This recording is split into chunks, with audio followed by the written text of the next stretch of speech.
In today's video, I'm going to teach you how to add and manage users in QuickBooks Online and when you need to upgrade.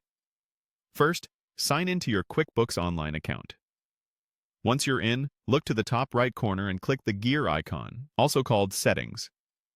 In the menu that opens, go to the Your Company section and choose Manage Users. That's your hub for seeing who already has access and controlling what they can do. On the Manage Users page, review the list of existing users. If you're on the Simple Start, sometimes called the Basic plan, you'll likely see only one user, the primary admin. That's normal for this plan, and it's why you won't see an Add User button there. Essentials and higher plans allow multiple users, so if you're on one of those, you'll see options to add and manage more people. If your plan supports multiple users and you want to add someone new, click Add User.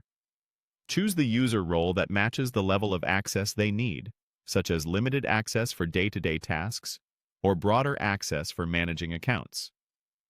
Enter their email address carefully, since this is how they'll receive the invitation to join. When you're ready, click Save.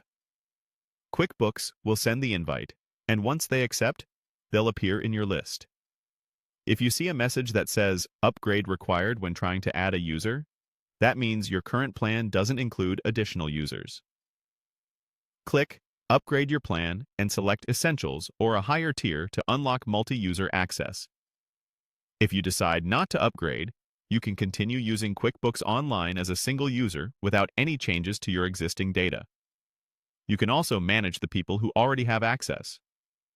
Click a user's name to edit their role, adjust what they can see or do, or make them inactive to remove access entirely. Inactivating is a clean way to prevent sign-ins without deleting historical records tied to that user's activity. To recap, Simple Start or Basic supports one user only.